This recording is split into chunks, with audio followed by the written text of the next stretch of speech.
याह की स्तुति करो, यहोवा के लिए नया गीत गाओ, भक्तों की सभा में उसकी स्तुति गाओ। इस्राएल अपने कर्ता के कारण आनंदित हो, सिय्योन के निवासी अपने राजा के कारण मगन हो। वे नाचते हुए उसके नाम की स्तुति करें और ढप और बीड़ा बजाते हुए उसका भजन गाएं, क्योंकि यहोवा अपनी प्रजा से प्रसन्न रहता है और वह नम्र लोगों का उद्धार करके उन्हें शोभायमान करेगा। भक्त लोग महिमा के कारण प्रफुल्लित हों और अपने बिछौनों पर भी पड़े पड़े जय जयकार करें। याह की स्तुति करो, परमेश्वर के पवित्र स्थान में उसकी स्तुति करो, उसकी सामर्थ से भरे हुए आकाश मंडल में उसकी स्तुति करो। याह की स्तुति करो, उसकी अत्यंत बड़ाई के अनुसार उसकी स्तुति करो। जितने प्राणी हैं वे सब के सब याह की स्तुति करें। परमेश्वर में आशीष दे, दुआ करें। सर्वशक्तिमान जीवित परमेश्वर पिता, धन्यवाद आदर प्रशंसा आपको देते हुए बड़ी विनम्रता के साथ हम आपकी हुजूरी में आते हैं और आपके पवित्र महान नाम को हम धन्य कहते हैं। धन्यवाद देते हैं इस बहुमूल्य जीवन के लिए, आपकी दया अनुग्रह करुणा के लिए, आपके उपकारों और आशीषों और भलाइयों के लिए धन्यवाद। हर परिस्थिति में प्रभु आपने में संभाला है, सुरक्षित रखा है, दुख सुख में हमारे साथ रहें। आपने हमारी निराशाओं को आशा में परिवर्तित किया है, हमारी ज़रूरतों को जानकर भली वस्तुओं से परिपूर्ण किया है। प्रभु हम इसके लिए आपका आभार व्यक्त करते हैं, कोटि कोटि नमन करते हैं, धन्यवाद देते हैं परमेश्वर पिता इस जीवन और समय के लिए। आज के सुबह में जब परमेश्वर हम आपकी स्तुति आराधना है तो उपस्थित हैं परमेश्वर पिता, आप हमारे मध्य में होकर कार्य करें, हमें लीड करें, हमें गाइड कीजिए परमेश्वर पिता। और प्रभु पवित्र आत्मा हमारा अगुआ मददगार हो, इस आराधना को संचालित करने में हमारी सहायता कीजिए। जितने लोग प्रभु श्रोतागण दर्शक प्रभु आराधना में सहभागी हैं परमेश्वर पिता, आप उन सभी के साथ होना और उन सभी को बहुतायत की आशीष प्रदान कीजिए। आज की आराधना उपासना आपको स्वीकार योग्य ग्रहण योग्य हो और प्रभु हमारी विनती स्वीकार कीजिए और अपने लोगों को बहुतायत की आशीष दीजिए। आदर प्रशंसा गौरव हम आपको देते हुए हमारे जीवन से आपको महिमा मिले। हम जब आपकी आराधना उपासना करते हैं, गीत गाते हैं, वचन पढ़ते हैं, प्रार्थना करते हैं और प्रभु आपके वचन को सुनते हैं, हमारी सहायता अगुवाई कीजिए और आपकी समक्ष हम अपनी भेंटों को भी अर्पण करते हैं, उसमें भी आप हमारे मार्गदर्शन करना परमेश्वर पिता। धन्यवाद देते हैं सारे आशीषों के लिए और भलाइयों के लिए। आदर प्रशंसा हम आपको देते हुए धन्यवाद के साथ प्रार्थना उद्धारकर्ता प्रभु यीशु मसीह के मधुर मीठे नाम में मांगते हैं, जिसने इस प्रकार सिखाया। हे हमारे पिता, तू जो स्वर्ग में है, तेरा नाम पवित्र माना जाए, तेरा राज्य आए, तेरी इच्छा जिससे स्वर्ग में पूरी होती है वैसे पृथ्वी पर भी हो। हमारी दिन भर की रोटी आज हमें दे, और जिस प्रकार हमने अपने अपराधियों को क्षमा किया है तो वैसे हमारे अपराधों को क्षमा कर, हमें परीक्षा में न ला बल्कि बुराई से बचा, क्योंकि राज पराक्रम और महिमा सदा तेरे है। आमीन। God bless you. प्रभु हम सबको आशीष प्रदान करे। बारसे से प्रभु यीशु मसीह के मधुर मीठे नाम में आप सभी उपस्थित प्रियों को जय मसीह की नमस्कार। परमेश्वर आप सबको आशीष प्रदान करे आज की इस पवित्र आराधना में। और एक बार फिर से आप सभी का, जितने हमारे श्रोतागण दर्शक हैं, हम प्रभु यीशु मसीह के नाम में उनका अभिनंदन स्वागत करते हैं। परमेश्वर आपको और आपके घराने परिवार को बहुतायत की बरकत दे। संक्षेप में हम आपके साथ आज के ऑर्डर ऑफ वर्शिप शेयर करना चाहेंगे। सिर्फ हम बाइबल पाठ पढ़ा जाएगा और उसके बाद में हम एक गीत सुनेंगे और उसके द्वारा हम अपने मनों दिलों को तैयार करेंगे प्रभु के वचन को सुनने के लिए। फिर उसके बाद में संदेश होगा, संदेश के बाद में फिर एक गीत होगा, उसके साथ हम अपनी भेंटों को प्रभु के लिए अर्पण करेंगे और उसके बाद में आखिरी प्रार्थना और आशीष वचन होगा। सो आइए हम इस समय आज की इस कार्यक्रम को आरंभ करेंगे। हम आज का सर्वप्रथम बाइबल पाठ पढ़ेंगे। जो आज का बाइबल पाठ हमने लिया है book of Revelation chapter 14 and versus 6 to 6 पद से लेकर के 12 पद तक। प्रकाशित वाक्य पुस्तक उसका 14 अध्याय और 6 पद से 12 पद तक हम पढ़ेंगे। यहाँ पर इस प्रकार से पढ़ने को मिलता है, book of Revelation chapter 14 versus 6 to 12। फिर मैंने एक और स्वर्गदूत को आकाश के बीच में उड़ते हुए देखा, जिसके पास पृथ्वी के रहने वालों की हर एक जाति और कुल और भाषा और लोगों को सुनाने के लिए सनातन सुसमाचार था। उसने बड़े शब्द से पुकार कर कहा, परमेश्वर से डरो, उसकी महिमा करो, क्योंकि उसके न्याय करने का समय आ पहुंचा है और उसका भजन करो, क्योंकि जिसने स्वर्ग और पृथ्वी और समुद्र और जल के सोते बनाए हैं। फिर इसके बाद एक और दूसरा स्वर्गदूत ये कहते हुए आया कि गिर पड़ा, वह बड़ा बेबीलोन गिर पड़ा, जिसने अपने व्यभिचार की कोपमय मदिरा सारी जातियों को पिलाई है। फिर इसके बाद एक और तीसरा स्वर्गदूत बड़े शब्द से ये कहता हुआ आया, जो कोई उस पशु और उसकी मूर्ति की पूजा करे और अपने माथे या अपने हाथ पर उसकी छाप ले, वो परमेश्वर के प्रकोप की निरी मदिरा जिससे क्रोध के कटोरे में डाली गई है पिएगा, और पवित्र स्वर्गदूतों के सामने और मेमने के आग और गंधक की पीड़ा में पड़ेगा।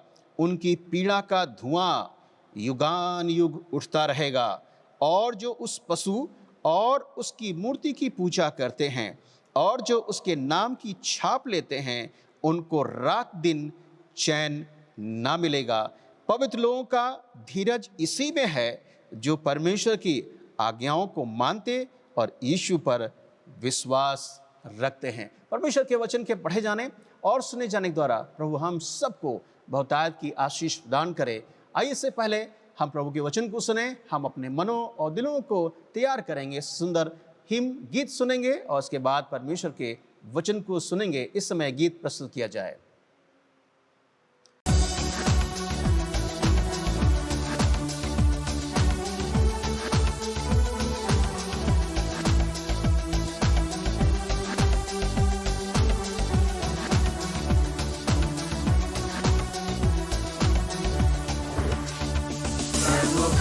धन्यवाद करूंगा, उसकी संगति में सदा रहूंगा, साथ चलूंगा मैं जय जरूर पाऊंगा, साथ चलूंगा मैं जय जरूर पाऊंगा, प्रभु का धन्यवाद करूंगा।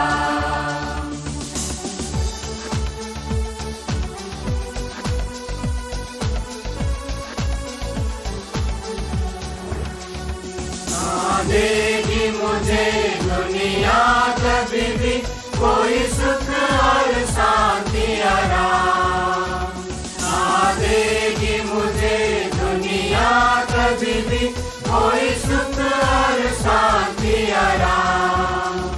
मेरे यीशु के साथ धन्य संगति में सदा मिलती खुशी मुझको, मेरे यीशु के साथ धन्य संगति में सदा मिलती खुशी मुझको, प्रभु का धन्यवाद करूंगा, उसकी संगति में सदा रहूंगा, साथ चलूंगा मैं जय जरूर पाऊंगा, साथ चलूंगा मैं जय जरूर पाऊंगा, प्रभु का धन्यवाद करूंगा।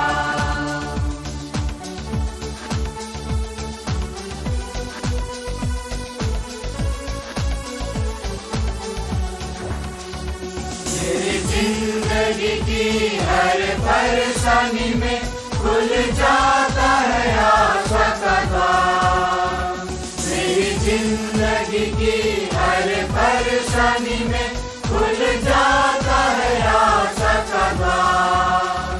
कभी ना डरूंगा, कभी ना हटूंगा, चाहे जान भी देना पड़े, कभी ना डरूंगा, कभी ना हटूंगा, चाहे जान भी देना पड़े, प्रभु का धन्यवाद करूंगा, उसकी संगति में सदा रहूंगा, साथ चलूंगा मैं जय जरूर पाऊंगा, साथ चलूंगा मैं जय जरूर पाऊंगा, प्रभु का धन्यवाद करूंगा।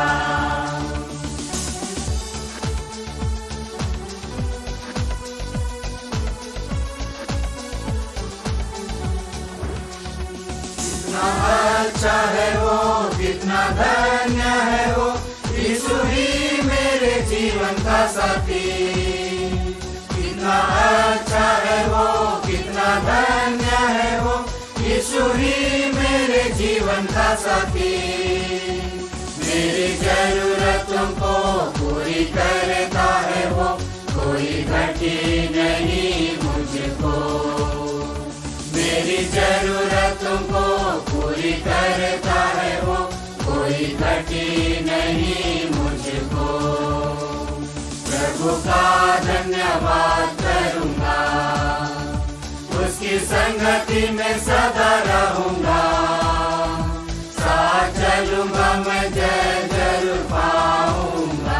साथ चलूंगा मैं, जय जरूर पाऊंगा। प्रभु का धन्यवाद करूंगा। ओके, धन्यवाद बहुत बहुत सुंदर गीत के लिए। परमेश्वर हम सबको बहुतायत की आशीष प्रदान करे। आज की सुबह में हम परमेश्वर के वचन से book of Revelation chapter 14 and verse 6 to 12 पढ़ा गया है। हम मनन करेंगे और आज देखेंगे प्रभु हमको इस वचन के द्वारा क्या शिक्षा देना चाहते हैं। हम बीते सप्ताह में आपको पिछले रविवार 26 को हमने आंसुओं के साथ प्रार्थना के बारे में आपको बताया, सिखाया कि हमें अपने लिए और अपने परिवार के लिए, अपने इष्ट मित्रों के लिए, अपने बच्चों के लिए, अपने देश, शहर, राष्ट्र के लिए और साथ ही साथ अपनी कलीसिया के लिए आंसुओं के साथ प्रार्थना करने की आवश्यकता है। और क्योंकि हम आज के वर्तमान की परिस्थितियों को देख रहे हैं, इसलिए जितना समय हम परमेश्वर की हुजूरी में, उसकी उपस्थिति में हम व्यतीत कर सकें, वो हमारे लिए एक आशीष का कारण होगा। क्योंकि ये समय आपको नहीं मालूम कि दोबारा हमें मिलेगा या नहीं, क्योंकि हम देख रहे हैं जो वर्तमान की परिस्थितियां हैं और इस समय हम अपने जीवन को किस तरह से व्यतीत कर रहे हैं। और इसलिए हमें अपने आँखों को खोलने की आवश्यकता है, हमें परमेश्वर की नज़दीकी में आने की आवश्यकता है और अपने जीवन में परमेश्वर के वचन को गंभीरता से लेने की आवश्यकता है और हमें मसीही जीवन में आत्मिक उन्नति में बढ़ने की आवश्यकता है। आज हम सुबह देखेंगे परमेश्वर के वचन से the fear of the Lord, परमेश्वर का भय के बारे में देखेंगे। उसके साथ में कई और जो सहायक विषय हैं उनके बारे में देखेंगे। उसके साथ में जो है आपके साथ में 4 बातों को बांटना चाहूँगा जो इससे संबंधित हैं। पहला जो है परमेश्वर से डरो, दूसरा है उसकी महिमा करो, तीसरा है परमेश्वर की आराधना उपासना करो और चौथा है वो है परमेश्वर का न्याय के बारे में। 4 बातों को हम इस वचन से देखेंगे। हम जब इस अध्याय की भूमिका को जब पढ़ते हैं तो यहाँ पर परमेश्वर का दास यूहन्ना पतमस नाम टापू में है और वो दर्शन देख रहा है। जैसे मैंने पहले भी आपको बताया है कि परमेश्वर ने अपनी योजना को पूरा करने के लिए इस संसार में अपने लोगों को चुना और अपनी उन तमाम बातों को उनके ऊपर प्रकाशित की, उनको उनके जीवन में प्रकट की। और हम जब इस प्रकाशित वाक्य की पुस्तक को देखते हैं तो परमेश्वर उससे वार्तालाप करता है कि जो बातें तू देख रहा है उनको तू लिख ले, रिकॉर्ड कर ले, क्योंकि इनका होना अवश्य है। और इस पैसेज में जब आते हैं तो हम देख रहे हैं कि यहाँ पर 3 स्वर्गदूत यूहन्ना दर्शन में देख रहा है और लिखा है कि वे तीनों स्वर्गदूत आकाश में उड़ते हुए दिखाई दे रहे हैं और वे तीनों स्वर्गदूत पृथ्वी पर होने वाली और आने वाली घटनाओं के बारे में मनुष्यों को अंतिम चेतावनी दे रहे हैं। और वो चेतावनी में ये है कि मनुष्य, मानव जाति अपने पापों से मन फिराए, पश्चाताप करे और जीवित परमेश्वर की ओर फिरे। और इसलिए वो बुलंदी के साथ स्वर्गदूत जो कहता है वो 7वें पद में 14 अध्याय का प्रकाशित वाक्य 14 का 7 में पद में कहता है, वो स्वर्गदूत क्या कह रहा है जो यूहन्ना देख रहा है दर्शन में। कहता है उसने बड़े शब्द से कहा कि परमेश्वर से डरो और उसकी महिमा करो, क्योंकि उसके न्याय करने का समय आ पहुंचा है। उसका भजन करो जिसने स्वर्ग और पृथ्वी और समुद्र और जल के सोते बनाए हैं।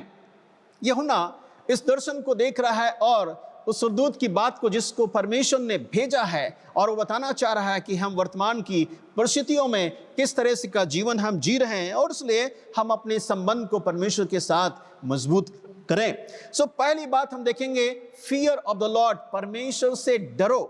परमेश्वर के डर के बारे में यहाँ पर लिखा है द एंजल जो है स्वर्गदूत वो आदेश दे रहा है, फियर ऑफ द लॉर्ड, परमेश्वर से डरो। वो परमेश्वर जिसने धरातल को बनाया है, जिसने भूमंडल को बनाया है, वो भूमंडल का स्वामी है, उसने हमें और आपको रचा है, इस कायनात का वो मालिक है, हमारा सृजनहार पालनहार और तारनहार परमेश्वर है, और वो स्वर्गदूत यही कर रहा है कि वही एकमात्र सच्चा परमेश्वर है, उसको छोड़ और कोई दूसरा ईश्वर नहीं है। इसलिए हमें उसकी आराधना उपासना हृदय गहराई के साथ करना है और उसका आदर करना है, उसका भय मानना है। भय के बारे में हम देखते हैं यूनानी भाषा में जब जो फियर जो शब्द है वो फोबोस से आया, जिसका मतलब है भय, डर, आदर या सम्मान करना और परमेश्वर को अपने जीवन में पहली प्राथमिकता देना। परमेश्वर का भय मतलब ये हमें नहीं कि कांपना है। परमेश्वर का भय का मतलब है कि परमेश्वर को अपने जीवन में पहला स्थान देना है। हमें उसको आदर देना है और उसको हम उसको पहला स्थान अपने जीवन देते हैं, उसकी आराधना उपासना हम करने वाले हो सकें। बाइबल में जब पढ़ते हैं, मलाकी का लेखक जब लिखता है इस परमेश्वर के भय के बारे में, तो कहता है जब 1 अध्याय 4 में लिखा है, पुत्र पिता का आदर करता है और दास अपने स्वामी का भय मानता है। तो कहता है यदि मैं पिता हूं तो मेरा आदर कहाँ, और यदि मैं स्वामी हूं तो मेरा भय कहाँ है। आज हमें जरूरत है कि हम अपने परमेश्वर पिता जो हमारा है और वो हमारा मालिक भी है, वो हमारा स्वामी भी है, हमें उसका आदर करना है और उसका हमें स्तुति प्रशंसा और जय जयकार भी करना है, क्योंकि वो हमारा परमेश्वर है। उसको अपने जीवन में सम्मान देने की आवश्यकता है। और इस बात को हमें जानना है कि हमारा परमेश्वर जिसने हमें बनाया है, इस ब्रह्मांड का स्वामी है, उससे हम भय खाएं। बाइबल में देखते हैं सबसे पहले जब हम परमेश्वर को जाने, उसकी एग्जिस्टेंस के बारे में जाने कि वो है, क्योंकि जब हम इब्रानियों की पत्री 11 अध्याय में पढ़ते हैं 6 पद में वहां लिखा है, हर एक को जो परमेश्वर के पास आता है उसे विश्वास करना चाहिए कि वो है, और अपने खोजने वालों को, अपने तलाशने वालों को, अपने ढूंढने वालों को, अपने चाहने वालों को वो प्रतिफल देता है, वो रिवार्ड देता है, उन्हें वो बरकत प्रदान करता है। और इसलिए जब हम परमेश्वर की हुजूरी में आते हैं प्रियो, तो हमें इस बात को यकीन करना चाहिए कि जिसकी हुजूरी में हम जा रहे हैं, जिसकी उपस्थिति में हम बैठ रहे हैं, जिसकी हम आराधना कर रहे हैं, वो जीवित सामर्थी परमेश्वर है। वो युगान युग का परमेश्वर है, वो अनादिकाल का परमेश्वर है, और इसलिए कि वो आदि से हमारा परमेश्वर है। और जब उस परमेश्वर को हम जान जाएं, उसकी हुजूरी में हमें आने की आवश्यकता है। हम जब बाइबल पढ़ते हैं कि बहुत सारे लोग हैं जो परमेश्वर की एग्जिस्टेंस के बारे में वो नकारते हैं कि परमेश्वर कोई नहीं है। बाइबल में हम जब पढ़ते हैं भजन 14 अध्याय और उसका पहला पद में अगर आप मेरे साथ देखेंगे तो देख सकते हैं, वहां लिखा है, क्योंकि मूर्ख ने अपने मन में कहा कि कोई परमेश्वर है ही नहीं। Foolish said in his heart there is no God at all। मूर्ख ने अपने मन में कहा कि कोई ईश्वर है ही नहीं। मेरे प्रियो, आज अब हम देख रहे हैं अगर ईश्वर नहीं है, परमेश्वर नहीं है, तो इस धरातल पर जो पाई जाने वाली चीजें हैं उसको किसने बनाया है? इस ब्रह्मांड में जो चीजें, सूरज, चांद, सितारे जो पाए जाते हैं, उनको किसने बनाया है? जो आज हम आप देख रहे हैं सब चीजें वर्तमान में हमारी आंखों के सामने हैं, उनका कोई सृजनहार तो है। दाऊद अपने वचन में कहता है, हमारा परमेश्वर तो सृजनहार परमेश्वर है, वो हमारा सृष्टि करता है, वो हमारा बनाने वाला परमेश्वर है। और इसलिए वहां दाऊद कहता है, मूर्ख ही लोग कह सकते हैं कि ईश्वर नहीं है। पर हम जब सब चीज़ों को देखते हैं, इस संसार में चिड़ियों परिंदों को देखते हैं, जलवायु और इस तमाम वातावरण को देखते हैं, और बहुत सारी चीज़ों को संसार में देखते हैं जिसको परमेश्वर ने बनाया है।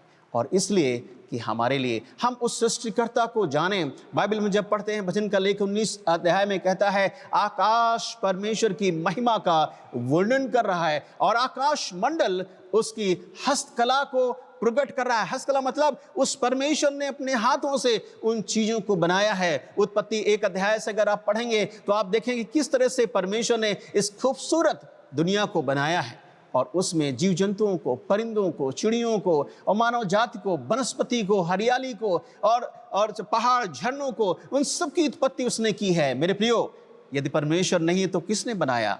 अपने आप में, स्वयं में सृष्टि नहीं हुई। बाइबल कहती है वो संसार का बनाने वाला सृजनहार परमेश्वर है। बाइबल कहती है in the beginning was God. For आरंभ में हमारा परमेश्वर था। और ही क्रिएटेड एवरीथिंग, जो भी वो हम देख रहे हैं वो परमेश्वर के द्वारा बनाया गया। एक व्यक्ति के बारे में जब मैं पढ़ रहा था, एक व्यक्ति का नाम यूरी गैगरिन है, जो रूस में उसका जन्म हुआ। 9 मार्च 1934 में उसका जन्म हुआ। यूरी गैगरिन जो है वो युवा अवस्था में जब वो बड़ा हुआ तो उसने एक पायलट के ट्रेनिंग प्राप्त कर ली, और उसके बाद में युवा अवस्था में वो एक अंतरिक्ष यात्री बन जाता है। और आपको मालूम, वो एक ऐसा पहला व्यक्ति था जो यूरी गैगरिन, जो सबसे पहले अंतरिक्ष में ऊंची उड़ान भर करके वहां पर पहुंचा। और वो समय, वो दिन था 12 अप्रैल 1961 में। वो सर्वप्रथम वो पहला व्यक्ति था जो अंतरिक्ष में पहुंचा उड़ान भर करके, और वहां से सफल आ भी गया। उसकी बहुत सारी चर्चा इस दुनिया में हुई, उसको कई अवार्ड से और पुरस्कारों से नवाजा गया, उसका अभिवादन किया गया, और उसने एक इतिहास रचा अंतरिक्ष में पहुंच करके। पर मेरे प्रियो, जब वो आया तो उसके साथ में जब इंटरव्यू लिया गया तो उससे एक व्यक्ति ने उससे पूछा कि आपने इतनी ऊंचाई भर करके अंतरिक्ष में, सर्वप्रथम आप पहले जन हैं जो वहाँ पर पहुंचकर आपने यात्रा को सफल किया है। और उसके बाद में उससे पूछा कि आपने परमेश्वर का आभास किया इस दरमियान? क्या आपने परमेश्वर को देखा इस दरमियान? क्या आपने परमेश्वर की एग्जिस्टेंस को महसूस किया? वो व्यक्ति यूरी गैगरिन ने नकार दिया। उसने कहा कि मैंने अपने आप जो उड़ान भरी है, मैंने अपने आप ही की है, मैंने परमेश्वर को इसमें दरमियान नहीं देखा। आपको मालूम है आगे क्या होता है? यूरी गैगरिन, एक दिन की बात है कि वो 1968 में मिग जेट फाइटर उड़ा रहे थे, और अचानक उनका जो जहाज था वो दुर्घटना हो जाता है, और उसके माध्यम से उनकी मृत्यु हो जाती है। वो 34 वर्ष की अवस्था में संसार से कूच कर चले जाते हैं, बिना ईश्वर को जाने, बिना परमेश्वर को जाने। उन्हें ये नकार दिया, उन्होंने इतिहास रचा। वो इतनी पहले व्यक्ति थे जो अंतरिक्ष में पहुंचे, पर उन्होंने परमेश्वर के साथ में अपना रिश्ता नहीं जोड़ पाए, उन्होंने परमेश्वर को नहीं पहचाना, उसकी एग्जिस्टेंस को उन्होंने नकार दिया। मेरे प्रियो, आज बहुत सारे ऐसे लोग हैं जो परमेश्वर की एग्जिस्टेंस के, उसकी उपस्थिति के बारे में गंभीरता से नहीं लेते हैं। दाऊद इसलिए कहता है कि मूर्ख ने अपने मन में कहा कि कोई ईश्वर है ही नहीं। जब ये है नहीं तो सब संसार में जो पाया है वो किसके द्वारा बनाया है? हम जो मिस्र के राजा फिरौन के बारे में पढ़ते हैं, जब परमेश्वर ने वो मूसा को उसके पास भेजा तो उसको आदेश दिया कि जाओ तुम उससे कहना कि परमेश्वर ने आदेश दिया है कि मेरे लोगों को जो बंधुआई में बंधा के रखा है उनको जाने दे। और आपको मालूम है फिरौन वो दूसरा व्यक्ति था जहां पर उसने इनकार किया। उसने प्रश्न पूछा, हु इज योर गॉड? कौन है? I don't know your God, मैं तेरे परमेश्वर को नहीं जानता हूं। और आपको मालूम है उसकी कीमत फिरौन को चुकानी पड़ी। 10 महाविपत्तियां उसके देश में आई, उसके घर से शुरू हुई, और वो तबाह बर्बाद हो गया। मेरे प्रियो, हम परमेश्वर की उपस्थिति को जब हम नकारते हैं, परमेश्वर की एग्जिस्टेंस को नकारते हैं, परमेश्वर हमारे ऊपर अपना न्याय भेजता है। आज बहुत सारे लोग हैं जो परमेश्वर की एग्जिस्टेंस को नकार रहे हैं। परमेश्वर चाहता है कि जो जिस कुछ बनाया है हम उस परमेश्वर की आराधना उपासना करें, उसको अपने जीवन में पहला स्थान दें, उसका आदर करें, उसका सम्मान करें, उससे डरें। स्वर्गदूत यहाँ पर यूहन्ना को दर्शन देकर बता रहा है कि मानव जाति को ये लिख दे, बता दे कि हमें डरना है तो सिर्फ परमेश्वर से डरना है। आज संसार में लोग परमेश्वर से नहीं डर कर रहे हैं। आज इंसान के जीवन में खुदा का खौफ नहीं है। आज इंसान मनुष्य से डर रहा है। इवन वे लोग जीव जंतुओं से भी डर जा रहे हैं, है ना, चिड़ियों परिंदों से भी डर जा रहे हैं। पर अफसोस की बात है उनके जीवन में खुदा का खौफ नहीं है, जीवित परमेश्वर का भय नहीं है, जीवित परमेश्वर का आदर नहीं है, जीवित परमेश्वर का सम्मान उनके जीवन नहीं है। मनुष्य से डर रहा है। यदि कोई डॉन आ गया तो उससे डरते हैं, यदि कोई दादा आ गया तो उससे उनको डर लगता है। मगर वो डर जो होना चाहिए वो परमेश्वर का हमारे जीवन में पहले होना चाहिए, क्योंकि वो हमारा परमेश्वर जिसके हाथ में जीवन और मृत्यु दोनों पाई जाती हैं। सो यूहन्ना यही बताना चाह रहा है स्वर्गदूत के माध्यम से कि हमें परमेश्वर को डरना है, उसका आदर और सम्मान करना है। जब हम बाइबल पढ़ते हैं, यशायाह अपनी पुस्तक में लिखता है, यशायाह 8 चैप्टर वर्स 13 में 8 अध्याय का 13 पद में लिखा, सेनाओं के यहोवा को पवित्र जाना, और उसी को डरना, उसी का भय मानना और उसी का आदर करना। यशाया ये मुख्य भविष्यवक्ता है जिसने परमेश्वर की बात को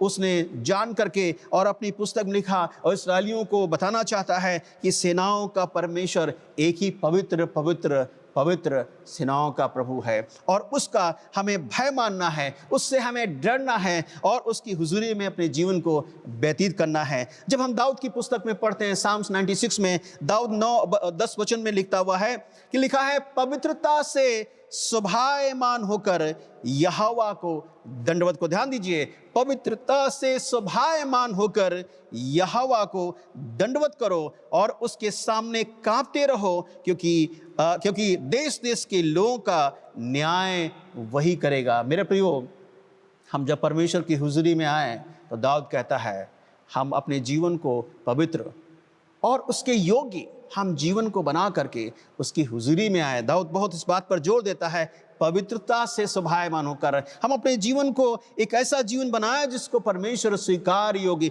और ग्रहण योग्य कर दे। यहाँ पर दाऊद कहता है कि उसकी आराधना करो, उसको सिजदा करो, उसकी उपासना करो, उसकी तमजीद करो, क्योंकि वो जल थल का मालिक है, इस भूमंडल का बनाने वाला है और इसलिए उस परमेश्वर का हम भय माने। उसके समीप जब आए तो भय मानते हुए, उसका आदर सम्मान करते हुए उसकी आराधना उपासना करने की अवस्था है। आज कलीसियाओं में भी, विश्वासियों के मध्य में भी परमेश्वर की भय की अवस्था है। आज जो है हमें जरूरत है, पहली शताब्दी में जब हम देखते हैं, जब हम बुक ऑफ एक्ट्स और चैप्टर 9 वर्स 31 में पढ़ते हैं, वहाँ लिखा है पहली शताब्दी की कलीसियाओं में वे जो कलीसियां थी वे प्रभु के भय में चलती थी और उसमें बढ़ती गई और लिखा है परमेश्वर उनको आशीषित किया, परमेश्वर उनको बढ़ाया, परमेश्वर उनको फलवंत किया और उनके माध्यम से उस कलीसियाओं से परमेश्वर के लोग निकले और परमेश्वर की सेवा उनके माध्यम से की गई है। आज परमेश्वर चाहता है कि आज हमारे जीवन में परमेश्वर का भय हो,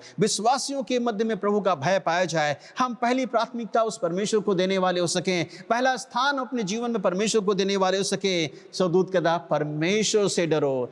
आज हम इससे पहले मनुष्य से डरें, सबसे पहले हमें परमेश्वर का भय होना चाहिए, परमेश्वर का खौफ हमारे जीवन में आना चाहिए। बाइबल कहती है fear of the Lord is the beginning of the wisdom. परमेश्वर का जो भय है वह हमें, जब भय मानते हैं तो हमें ज्ञान और बुद्धि से भी बढ़ता है। Fear of the Lord is the prolong our life. हम जब परमेश्वर का भय मेरे प्रियो जो मानते हैं तो परमेश्वर हमारे जीवन को भी लंबा जीवन बनाता है, क्योंकि बाइबल कहती है जीवन और मृत्यु उसके हाथों में है। इसलिए हम अपने जीवन में परमेश्वर का भय माने, उसका आदर और सम्मान करें। एक प्रभु के दास हैं जिनका नाम है A.W. टोजर। मैं उनका कोटेशन आपके सामने पढ़ना चाहता हूं और A.W. टोजर लिखते हैं, the fear of the Lord opens deeper intimacy with God. जो परमेश्वर का भय है वो परमेश्वर के साथ में लिखा है घनिष्ठता प्रदान करता है, उसकी नजदीकी हमें लेकर आता है और उसके साथ हम और क्लोजर रिलेशनशिप हम बनाते हैं जब हम परमेश्वर का भय मानते हैं। हम दाऊद के बारे में पढ़ते हैं, मूसा के बारे में पढ़ते हैं, अब्राहम के बारे में पढ़ते हैं। परमेश्वर के साथ इन्होंने वो घनिष्ठता वो प्राप्त की। कारण क्या था? क्योंकि उन्होंने परमेश्वर को भय माना, परमेश्वर का भय माना, उन्होंने परमेश्वर को पहला स्थान अपने जीवन में दिया।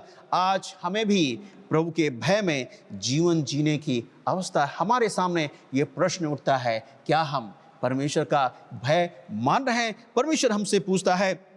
दूसरी बात हम देखेंगे, आज मसीह घरानों में और प्रभु के भय की अवस्था है, मसीही परिवारों में परमेश्वर के भय की अवस्था है।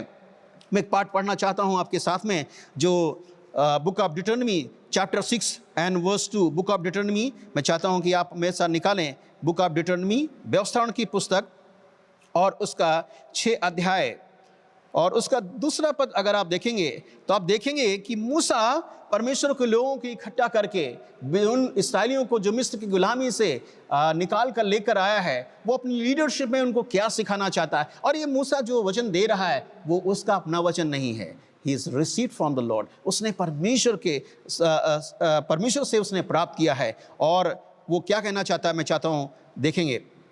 व्यवस्थापन 6 अध्याय दूसरा पद सुनिए ध्यान से।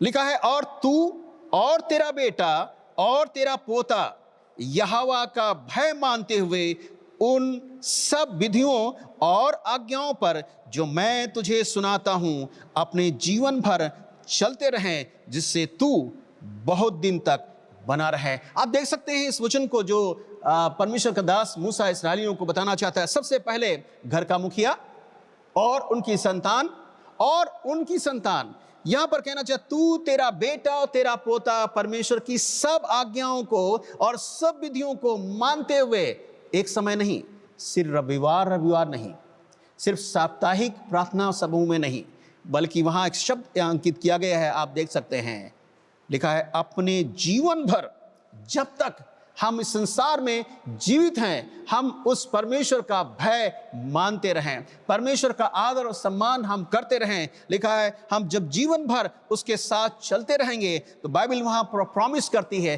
प्रतिज्ञा करती है, जो परमेश्वर का लोग भय मानते हैं, लिखा है कि उसके माध्यम से जिससे तो बहुत दिन तक बना रहे। परमेश्वर का अनुग्रह, परमेश्वर की दया, परमेश्वर की करुणा, परमेश्वर का आशीष आपके जीवन, आपके घराने, आपके परिवार, आपके बच्चों पर और आने वाली पीढ़ी पर बना रहेगा। कब?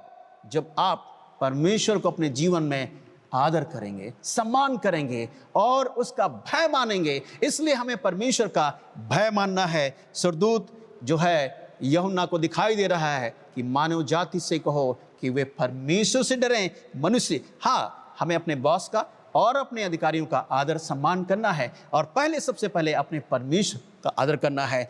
हम पहली बात को हमने देखा इस पैसेज में कि परमेश्वर से डरो। दूसरी बात हम जो 14 अध्याय का 6 पद में जब पढ़ते हैं, उसी 6 पद में ही ये चारों बातें हमें पढ़ने को मिलती हैं। 7वें पद में लिखा है, दूसरी बात है कि परमेश्वर की महिमा करो। उसने बड़े शब्द से कहा कि नंबर 1 परमेश्वर से डरो, दूसरी बात उसकी महिमा करो। किसकी? परमेश्वर की। Glorify, to glorify to God, परमेश्वर की हम महिमा करें। हाउ टू ग्लोरीफाई गॉड, कैसे हम परमेश्वर की महिमा हम कर सकते हैं। बाइबल हमें कुछ सिखाती है, हमें शिक्षा देती है, हम अपने जीवन में कैसे परमेश्वर की महिमा करें। कुछ 3 बातों को इस वचन से हम देखेंगे। परमेश्वर की महिमा के बारे में हम 3 प्रकार से परमेश्वर की महिमा कर सकते हैं। कुरिन्थियों की पत्री जब हम पढ़ते हैं, 2 कुरिन्थियों 1 अध्याय 20 पद में, तो वहां पौलुस लिखता है कुरिन्थियों के विश्वासियों को, क्या लिखता है सुनिए ध्यान से। लिखा, परमेश्वर की जितनी प्रतिज्ञाएं हैं वे सब हाँ और आमीन के साथ पूरी हुई हैं, और जिससे द्वारा हमारे परमेश्वर की महिमा हो। मेरे प्रियो, जो भी परमेश्वर ने वायदे किए हैं, जो भी प्रॉमिस किए हैं, जितने प्रतिज्ञाएं वचन में लिखी गई हैं और वे पूरी होती हैं, पौलुस कहता है वे हाँ और आमीन के द्वारा पूरी होती हैं। क्यों पूरी होती हैं हमारे जीवन की? हम उनके द्वारा परमेश्वर की महिमा करें। जब हम परमेश्वर से प्रार्थना करते हैं, उन प्रतिज्ञाओं को याद करते हैं, तो परमेश्वर अपनी प्रतिज्ञाओं को हमारे जीवन में पूरा करे, तब हम परमेश्वर को आदर दें, सम्मान दें, उसकी महिमा करें। लिखा है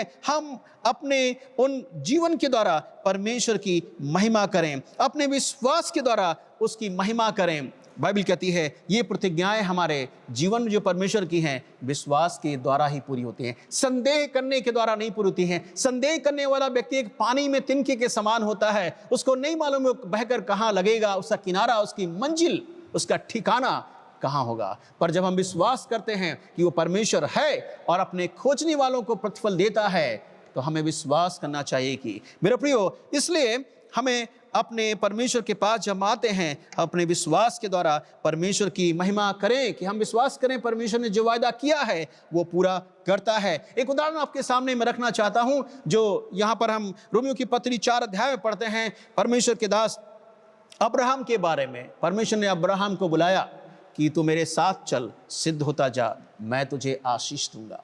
आपको मालूम है 75 साल की उम्र में अब्राहम को परमेश्वर ने बुलाया। उससे पहले उसने अपना जीवन किस तरह से व्यतीत किया, उसके जीवन में, उसके परिवार में कोई आशीष नहीं थी। और जब 75 साल की उम्र में पर उसने परमेश्वर पर विश्वास किया, उसकी आज्ञाओं को माना और उसके साथ चला, और उसको मालूम था कि जिस परमेश्वर ने कहा, उसने कहा आई विल ब्लेस यू, मैं तुझे आशीष दूंगा, मैं तुझे आशीष दूंगा, और तेरी संतान इस धूल की किरणों के समान होंगी, आकाश में तारों के समान होंगे। आपको मालूम है ये वचन सुन करके अब्राहम ने प्रतीति किया, विश्वास किया, और उसने परमेश्वर पर संदेह नहीं किया, और उसको मालूम था कि जिसने बुलाया है, जिसने वायदा किया है, वो सच्चा है और वो अवश्य अपनी प्रतिज्ञाओं को हमारे जीवन में पूरा करेगा। लिखा है उसने संदेह नहीं किया, पर उसने निश्चय जाना कि जिसने प्रतिज्ञा किया है वो पूरा करने में सामर्थी है। और लिखा है अब्राहम ने अपने जीवन के द्वारा परमेश्वर की महिमा की। उसने परमेश्वर पर शक जाहिर नहीं किया, उसने परमेश्वर पर संदेह नहीं किया। उसको मालूम था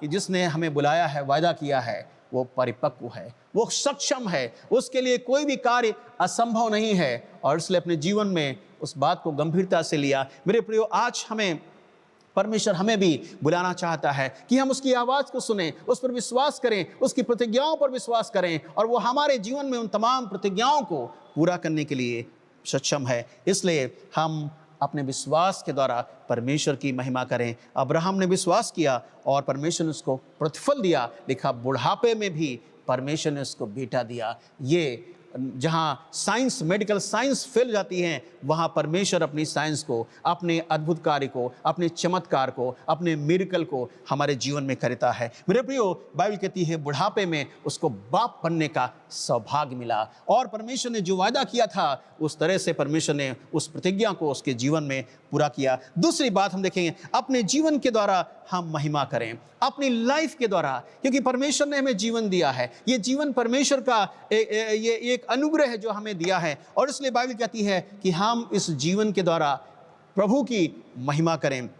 पहला कुरिन्थियों 6 अध्याय 20 पद में पढ़ते हैं, 1 Corinthians 6 chapter and verse 20 में अगर आप पढ़ेंगे, वहां लिखा क्योंकि तुम दाम देकर मोल लिए गए हो, इसलिए अपनी देह के द्वारा परमेश्वर की महिमा करो। ध्यान दीजिए, तुम दाम देकर खरीदे गए हो।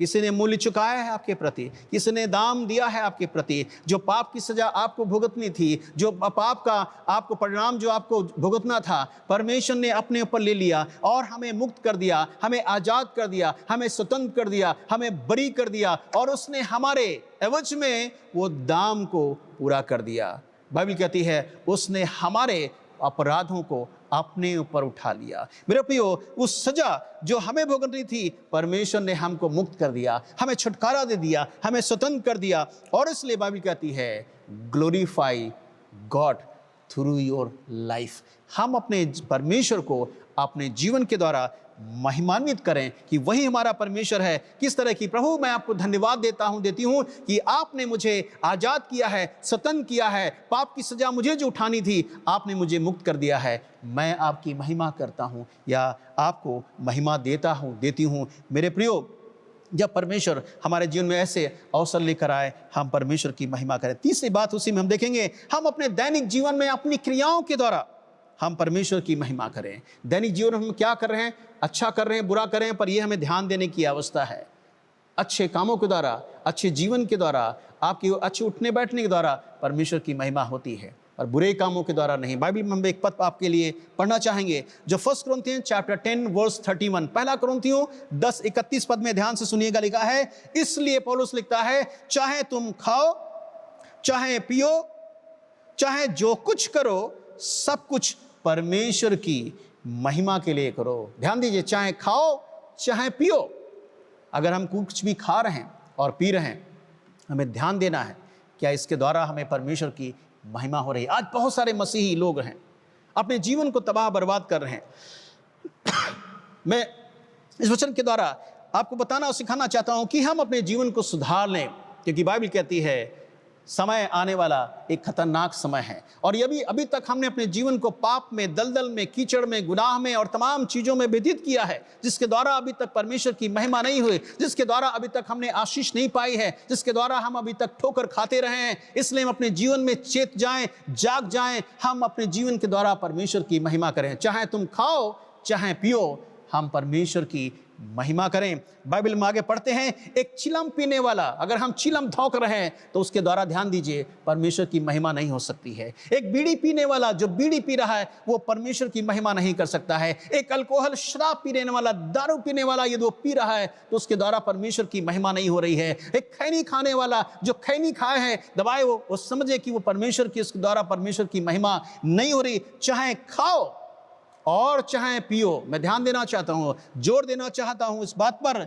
बाइबल कहती है इसके द्वारा हम परमेश्वर की कदापि महिमा नहीं कर सकते हैं, बल्कि हम एक दिन परमेश्वर के न्याय के सिंहासन के सामने खड़े होंगे, क्योंकि बाइबल कहती है परमेश्वर हमारा न्याय करेगा। हम परमेश्वर की महिमा अपने जीवन के द्वारा करें। हम उन वस्तुओं को खाएं, उन वस्तुओं को पिएं जो हमारे लिए, हमारे शरीर के लिए लाभदायक है और हमारे परिवार के लिए अच्छी हैं। मेरे प्रियो, उन चीज़ों को अपनाएं। इसलिए शायद कहता है उन चीज़ों के लिए हम पैसा क्यों व्यर्थ करते हैं जो हमारे लिए उपयोगी नहीं है। ओके, हम इस समय पहले हमने देखा परमेश्वर से डरो और उसकी महिमा करो। तीसरा हमने देखा उसका आराधना करो।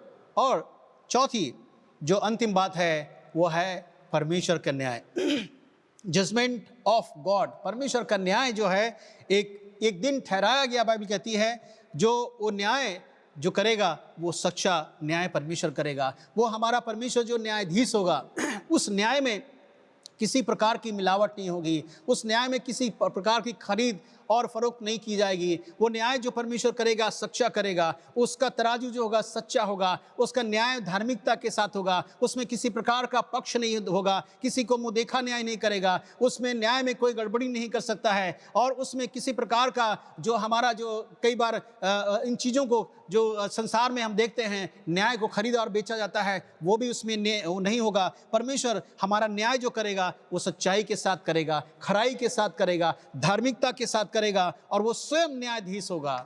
उसके न्याय में किसी प्रकार की ढीला हवाली भी नहीं होगी मेरे प्रियो। और न्याय में लिखा है उस न्याय में कोई भी वंचित नहीं हो सकता है। हर एक का न्याय किया जाए, चाहे हम किसी जाति और धर्म के क्यों ना हो, चाहे किसी संप्रदाय से हम बिलोंग क्यों ना करते हो, चाहे गरीब और धनी क्यों ना हो, चाहे राजा और प्रजा क्यों ना हो, चाहे स्त्री और पुरुष न क्यों हो, चाहे बच्चे बूढ़े जवान क्यों ना हो, चाहे किसी रंग और गोरे और काले क्यों ना हो, चाहे किसी हम प्रांत के क्यों ना हो, हम कहीं के विवासी क्यों ना हो, हमारा न्याय ठहरा के लिखा है। एक न्याय परमेश्वर के द्वारा ठहराया गया है। उस न्याय से कोई बच नहीं सकता। There none of them can escape from the judgment seat of Christ. कोई भी उस न्याय से वंचित नहीं हो सकेगा। उसका न्याय खरा होगा, सच्चा होगा, और लिखा है वो स्वयं न्यायाधीश होगा और वो अपना न्याय धार्मिकता के साथ करेगा और उसका न्याय बड़ी कड़ाई के साथ होगा। आइए देखेंगे पहला न्याय जब करेगा तो क्या होगा। रोमियो की पत्री 2:6 में लिखा है कि वो हमारे हर एक कामों का न्याय करेगा। मेरे प्रियो,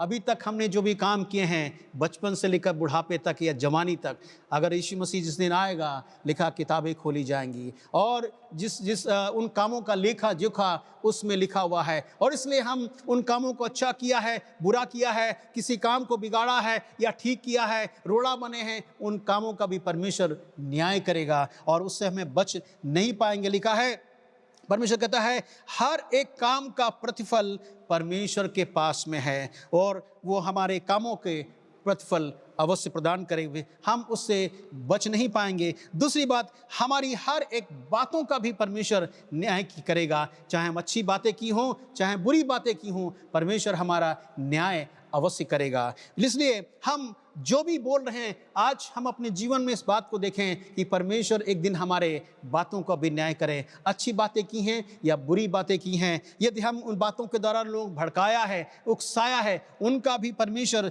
न्याय करेगा। लिखा है वो बोले गए वचन चाहे छोटे हों चाहे बड़े हों, उन सब का परमेश्वर न्याय करेगा। तीसरा, हमारे विचारों का भी न्याय करेगा। हमारे मन में क्या चल रहा है, हमारे पड़ोसी के मन प्रति क्या चल रहा है, हमारे परिवार प्रियों के प्रति क्या चल रहा है, हमारे मन में क्या क्या विचार हो रहे हैं, अच्छे विचार या बुरे विचार, परमेश्वर उनका भी न्याय करेगा। Be careful. हम इसलिए अपने कामों पर ध्यान दें, अपनी बातों पर ध्यान दें, अपने विचारों पर भी ध्यान दें, क्योंकि एक दिन परमेश्वर हमारा न्याय करेगा, हम उससे बच नहीं पाएंगे। चौथी बात, हमारे उन गुप्त चीज़ों का भी न्याय करेगा जो हमने अंधियारे में किए हैं, जो हाइड करके किए हैं, गुप्त में किए हैं, जहां सोचते हो कि आप हमें कोई देख नहीं रहा है, मगर परमेश्वर के राज्य में सब कुछ रिकॉर्ड है, सब कुछ वहां पर लिखा हुआ है, सब कुछ लेखा जोखा है। जो हमारे गुप्त चीज़ों का भी वो परमेश्वर न्याय किया है। कितना हमने धोखा उस गुप्त में रहकर लोगों के साथ में किया है, कितनी हम गुप्त बातों को किया है। परमेश्वर उन सब को लिखा है जो अंधेरे में की गई हैं, उजाले में वे प्रकाशित किए जाएंगी। वो और परमेश्वर उन सब का, हमारे आंतरिक विचारों को भी, वो उनका भी न्याय करेगा। पांचवी बात, हमारी भलाई और बुराई का भी न्याय करेगा। हमने कितने लोगों के साथ भलाई की है और कितने लोगों के साथ बुराई की है, कितने घरों को हमने बनाया है, कितने घरों को हमने तोड़ा है, कितने लोगों परिवार में बुराई करके उनको अलग कर दिया है, कितने परिवारों को हमने उनके जीवन में उनके झगड़ा उत्पन्न कर दिया अपनी बुराई के द्वारा। मेरे प्रियो, परमेश्वर उसका भी न्याय करेगा। इन सब बातों में लिखा है परमेश्वर न्याय करेगा। छठी बात हम देखेंगे, सब जाति, राष्ट्र और देशों का भी न्याय करेगा। वो धर्मी और अधर्मी उन दोनों का भी न्याय करेगा। बाइबल हम पढ़ते हैं मत्ती 25 अध्याय में लिखा है कि वो भेड़ों को एक तरफ और बकरियों को एक तरफ करेगा। और लिखा है भेड़ों को जो परमेश्वर की हैं, जो वो एक नमूना दर्शाया गया है कि वो परमेश्वर के राज्य की योग होंगी, और बकरियों को लिखा है 2 स्थान ठहराए गए। न्याय करने के बाद में 2 जगह ठहराई गई हैं, हेल एंड हेवन। लिखा है स्वर्ग और नरक। ये स्वर्ग नरक जो है, स्वर्ग जो है वहाँ परमेश्वर की उपस्थिति पाई जाती है, वहाँ पर आनंद और खुशी है, चैन और सुकून है और शांति पाई जाती है। नरक ऐसा स्थान है जो बड़ा भयानक है, जो आग से जलता रहा जाता है, जहाँ का कीड़ा कभी नहीं मरता है। बाइबल कहती है वो अंधियारा का स्थान होगा, और लिखा वो भयानक दिन होगा, और रात दिन युगानुयुग वो वहाँ का धुआं जलता रहेगा, उठता रहेगा, और उसमें कभी भी हमारी जो है जो शरीर है वो तड़फता रहेगा और हमेशा बेचैन रहेगा। मेरे ऊपर ये बहुत खतरनाक स्थान है। हमें अभी अपने जीवन में इस बात को संकल्प लेने की अवस्था है। बाइबल बताती है स्वर्ग ऐसा स्थान है जो वे लोग जाएंगे जो परमेश्वर की इच्छा को पूरा किया है, और नरक ऐसा स्थान है जो परमेश्वर की इच्छा के विरुद्ध में चले हैं। बाइबल बताती है वे अंधियारे में डाल दिए जाएंगे और युगानुयुग तड़पते रहेंगे। वहाँ का कीड़ा नहीं मरता कभी। वहाँ लिखा है हमेशा हमेशा हम धनवान और लाजर के बारे में, दोनों के बारे में पढ़ सकते हैं। धनवान मेरा तो लिखा वो आग और गंधक की झील में गया, वहाँ तड़पता रहा, वहाँ की वो चेतन अवस्था में रहा। वो सब उसको पीड़ा एहसास हो रही थी, उसको प्यास भी लग रही है, उसको तकलीफ भी हो रही है, उसको अपने परिवार का भी ख्याल है। मेरे प्रियो, ध्यान रखें कि उस नरक में जहाँ आग की जलन ज्वाला होगी, उसमें हम खत्म नहीं होंगे, हम युगान युग जलते रहेंगे, पीड़ा महसूस करेंगे, हम जानेंगे, चेतन अवस्था में रहेंगे। इसलिए हम अपने जीवन में चेत जाएं, जाग जाएं और परमेश्वर को अपने जीवन में पहला स्थान दें। बाइबल कहती है कैसे आप इन सब चीज़ों से बच सकते हैं। बाइबल में परमेश्वर हमें एक समाधान देता है, और वो समाधान लूका रचित सुसमाचार 6 अध्याय में लिखा है, how to escape from the judgment. कैसे आप इस भयानक न्याय से बच सकते हैं, वो अनंत आग से बच सकते हैं, कैसे वो दोजक में जाने से बच सकते हैं, उस नरक में जाने से कैसे बच सकते हैं। परमेश्वर का वचन कहता है लूका 6 अध्याय 37 पद में, कहता है एक दूसरे पर दोष ना लगाएं। हम एक ऐसा जीवन जिए जो परमेश्वर ग्रहण योग्य, स्वीकार योग्य हो। दूसरी बात, हम अपने दैनिक जीवन में अपने कामों को जांचें, अपने जीवन को जांचें, अपने परमेश्वर के साथ रिश्ते को मजबूत करें। पहला कुरिन्थियों और उसका 11 अध्याय 28 पद में हम जब पढ़ते हैं, वहाँ लिखा है दैनिक जीवन में हम परमेश्वर के साथ अपने घनिष्ठ संबंध को बनाए रखें। तीसरी बात, यूहन्ना 3:18 में लिखा है यीशु पर विश्वास कर और भरोसा रखें कि वही लिखा जो यीशु का नाम लेगा वो उद्धार पाएगा और वो इन तमाम आने वाली विपत्तियों से बच जाएगा। बाइबल का परमेश्वर हमें आश्वासन देता है कि आज हम अपने टूटे बिगड़े संबंध को परमेश्वर के साथ बना लें, क्योंकि कल आपका न्याय अवश्य होगा। एक छोटी सी एक घटना आपको बताकर मैं विराम देना चाहूँगा। एक मैगजीन में एक पिता, एक सम्मानित पिता के बारे में पढ़ रहा था कि वो सम्मानित पिता अपने उस नगर का एक सम्मानित व्यक्ति था। उसका एक बेटा था जो बहुत ही खुराफाती था। वो आरंभिक समय में वो लोगों के साथ में पॉकेट मारी करता और गलत गलत चीज़ों को करता है। जब वो वापस आता, जो शिकायत लेकर आते थे, तो वो पिता बड़ा दुखी होता था और अपने बेटे को समझाया करता था, बेटा ये सब करने की अवस्था नहीं है, तुम्हें मालूम है मैं किस ओहदे पे हूँ, मैं कहाँ रहता हूँ, मेरा नाम किस तरह से है। क्योंकि ये व्यक्ति सिर्फ सम्मानी नहीं था बल्कि उस नगर का, उस सिटी का एक न्यायाधीश जज भी था। और इसलिए हर शिकायती जब वो गलत काम करता था तो उसके पास शिकायत लेकर आते थे कि तुम्हारा बेटा तुम्हारे जो ऐसा किया है, उसने ऐसा किया है। और बाप उसको समझाता था कि बेटा ये सब काम मत करो, एक दिन तुम पछताओगे। और बाप उसको समझाता था, पर बेटा का संगति खराब होती गई। एक दिन समय आया जो एक बड़ा जुर्म उसने किया और बड़ा जुर्म करने के द्वारा उसको पुलिस ने अरेस्ट किया और उसको न्यायालय में लाया गया, कटघरे में खड़ा किया गया। और उसको मालूम था अरे मेरा पिता तो न्यायाधीश है और मुझे तो छुड़ा लेगा, मुझे बचा लेगा। और आपको मालूम है जब लाया गया तो देखा गया कटघरे में जब खड़ा है तो जो जज जो बैठा था उसका पिता ही था। और आपको मालूम है जो वहाँ चार्जशीट जो प्रस्तुत की गई तो वहाँ लिखा था कि इस व्यक्ति ने इस बड़ा जुर्म किया है और इसकी सज़ा आजीवन कारावास है। न्यायाधीश ने फैसला सुनाते हुए उसको वो आजीवन कारावास की फैसला सुनाई। और आपको मालूम जैसे फैसला सुनाता है वो लड़का रो जाता है, अरे पिताजी मुझे माफ़ कर दीजिए, मुझे क्षमा कर दीजिए, अब मैं नहीं करूँगा। उस न्यायाधीश ने कहा अब मैं तुम्हारा पिता नहीं हूँ, कल मैं तुम्हारा पिता था, आज मैं न्यायाधीश हूँ, आज मैं न्याय सच्चा करूँगा। और ये कहकर वो कोर्ट रूम से बाहर चला जाता है। मेरे प्रियो, ये घटना हमें याद दिलाती है आज हमारा पिता हमारा इंतजार कर रहा है, हमारा इंतजार कर रहा है कि हम उसके पास आ जाएं, अपने जीवन में हम पश्चाताप कर लें, तौबा कर लें, अपने जीवन को परमेश्वर के हाथों में दे दें, अपने बिगड़े टूटे संबंध को परमेश्वर के साथ बना लें। क्योंकि वही जो पिता आज हमारा पिता है कल हमारा वो न्याय करेगा और उस न्याय से हम वंचित नहीं हो पाएंगे, उस न्याय से हम बच नहीं पाएंगे। इसलिए बाइबल कहती है यदि तुम उसकी आवाज़ को सुनो तो अपने हृदय को कठोर मत करो, अपने जीवन को परमेश्वर के हाथों में समर्पित कर दो, परमेश्वर आपको बचा लेगा। बाइबल कहती है जो परमेश्वर का नाम लेगा वो बच जाएगा, वो परमेश्वर के राज्य का उत्तराधिकारी हो जाएगा। परमेश्वर हम सबको इस वचन के द्वारा आशीष प्रदान करे। God bless you, thank you so much. इस समय हम एक गीत सुनेंगे और उसके द्वारा अपनी भेंटों को प्रभु के कार्य सेवा है तो अर्पण करेंगे। गीत प्रस्तुत करें।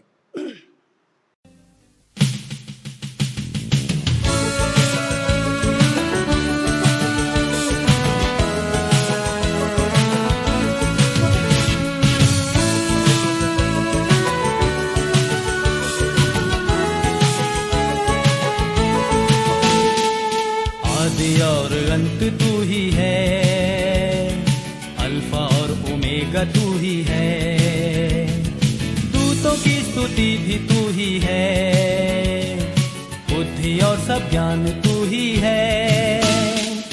यीशु तू महान है, यीशु तू अच्छा है, यीशु तू जिंदा है,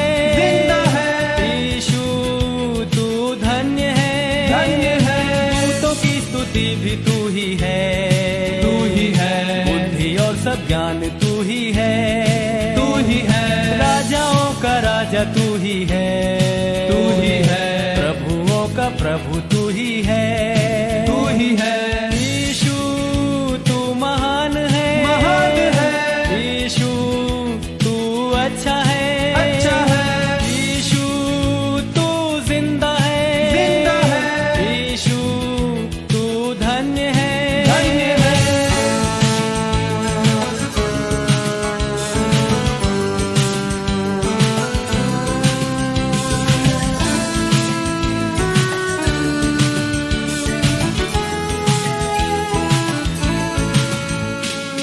जीवन भरा पाप से मेरा, जग अंधेरा और अशुद्ध सारा, मेरे पापों से बचाने को मेरे लिए जीवन दिया है।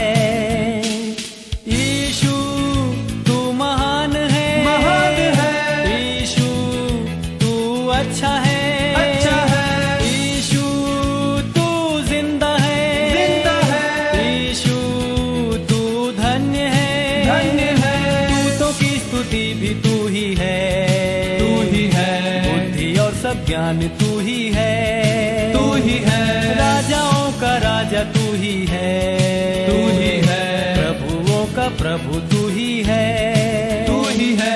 यीशु तू महान है, महान है, यीशु तू अच्छा है, अच्छा है, यीशु तू जिंदा है, जिंदा है, यीशु तू धन्य है, धन्य है।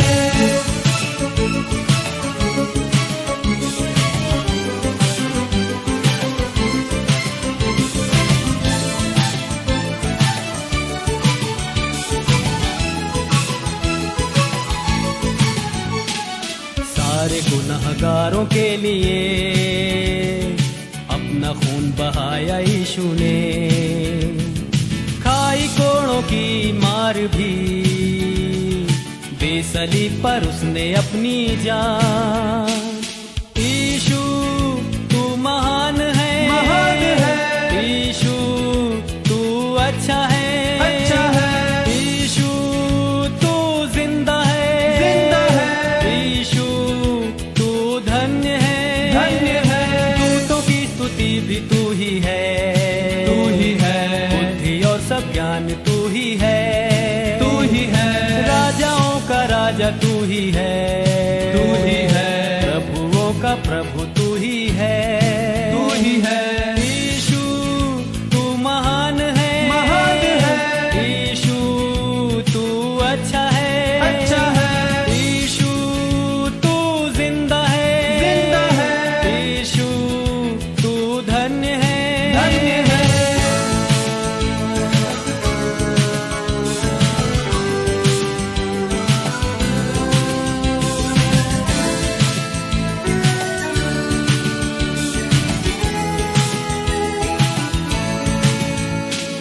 वायदा किया है तूने, वायदा तू करता है पूरा, वायदे के लिए आते हैं बरकतों की बारिश अब उंडे। यीशु तू महान है, महान है, यीशु तू अच्छा है, अच्छा है, यीशु तू जिंदा है, जिंदा है, यीशु तू धन्य है, धन्य है।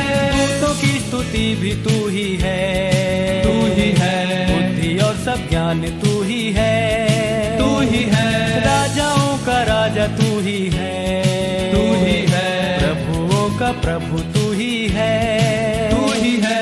यीशु तू महान है, महान है, यीशु तू अच्छा है, अच्छा है, यीशु तू जिंदा है, जिंदा है, यीशु तू धन्य है, धन्य है।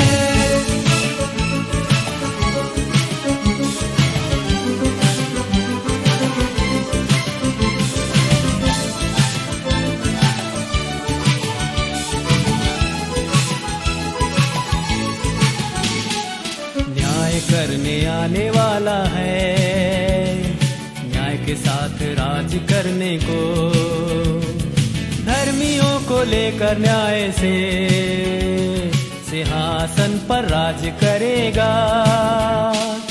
यीशु तू महान है, महान है, यीशु तू अच्छा है, अच्छा है, यीशु तू जिंदा है, जिंदा है, यीशु तू धन्य है, धन्य है।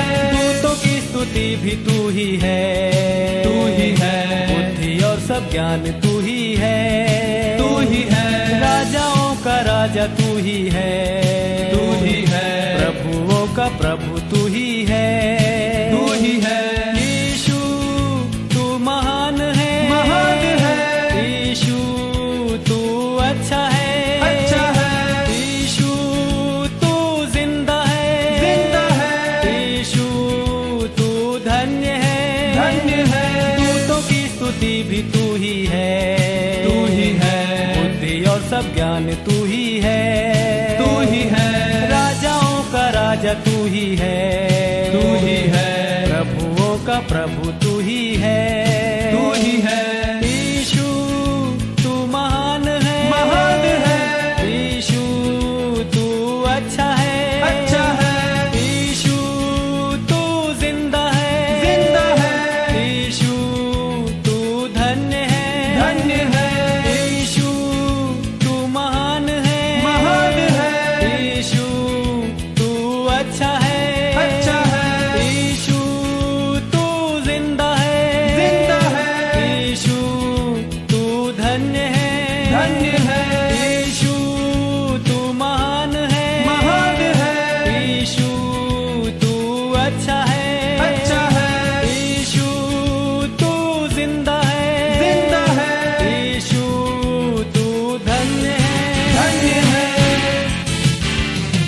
थैंक यू सो मच, धन्यवाद। परमेश्वर हम सबको गीत के द्वारा आशीष प्रदान करे। आइए अपने स्थान पर खड़े हो जाएंगे और आखिरी प्रार्थना और दान के लिए प्रार्थना, भेंटों के लिए प्रार्थना और आशीष वचन होगा। हम दुआ करें, अपनी आंखें बंद करें, प्रार्थना करें।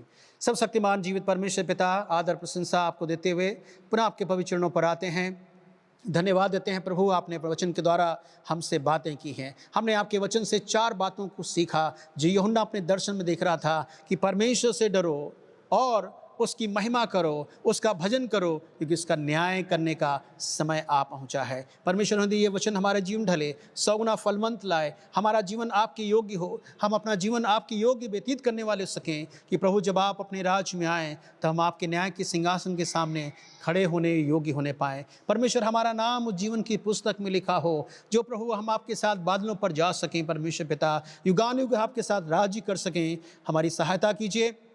हमारे जितने श्रोतागण हैं, दर्शक हैं, प्रभु उन सभी को बहुतायत की आशीष दीजिए। प्रार्थना करते हैं वचन के जीवन ढले, 100 गुना फलवंत होने पाए, हम आपके आज्ञाकारी जन बने और आपकी विश्वास योग्यता में रखें। हम पहला स्थान आपको दें, आपका भय माने, आपकी आराधना उपासना करें, क्योंकि प्रभु एक दिन हमें आपके न्याय सिंहासन के सामने खड़ा होना पड़ेगा। हमारी सहायता कीजिए परमेश्वर। हम इस समय धन्यवाद देते हैं सुंदर भेंटों के लिए जो आपके लोगों ने प्रभु दिया है। हमारी प्रार्थना इन भेंटों पर आपकी आशीष हो, जब खर्च हो प्रभु आपके राज्य की महिमा होने पाए। हमारी प्रार्थना है परमेश्वर, हमें स्वीकार कीजिए, हमारी भेंटों को स्वीकार कीजिए और आने वाले समय में और भी आशीषित कीजिए, जिससे हम और आपकी महिमा बढ़ाई के लिए अपने हाथ को हम आपके लिए बढ़ा सकें, अपनी मुट्ठी को आपके लिए खोल सकें। हम सबके साथ हो, बड़ी बरकत दें परमेश्वर। हम इस समय विशेष करके अपनी कलीसिया के लिए, कलीसिया के सभी सदस्यों के लिए, विश्वासी गणों के लिए प्रार्थना करते हैं। हर एक को आशीष दीजिए। धन्यवादी हैं प्रभु, इन बीते समय में आपने उन सभी को संभाला है, सभी की सुधि ली है, चिंता की है, सहायता की है और अपनी पनाह में रखा है। इसके लिए धन्यवाद देते हैं। हमारे एग्जीक्यूटिव मेंबर्स के साथ हो, एडवाइजरी कमेटी के साथ हो, बड़ी बरकत और आशीष प्रदान कीजिए। हमारी ब्रांच ऑर्गेनाइजेशन के साथ हो, उनको भी बड़ी बरकत प्रदान करें। प्रभु हम सब बातों में हम आपको देते हैं आदर, सम्मान और आपकी महिमा बढ़ाई करते हैं। प्रभु हम सबके साथ हो, आने वाला दिन, आने वाला समय प्रभु आपकी महिमा का कारण हो। हर एक श्रोतागणों को बड़ी बरकत और आशीष दिए। आदर, प्रशंसा, गौरव हम आपको देते हुए धन्यवाद के साथ प्रार्थना उद्धारकर्ता प्रभु यीशु मसीह के नाम से मांगते हैं, आमीन। अब हमारे प्रभु यीशु मसीह का अनुग्रह, पिता परमेश्वर का प्रेम, पवित्र आत्मा की सहभागिता, संगति और शांति प्रभु यीशु मसीह के दूसरे आगमन तक हम सभी के साथ युगानुगान तक होती रहे, आमीन। God bless you. प्रभु आप सबको आशीष दे। प्रेज़ लॉर्ड जय मसीह की। Thank you so much.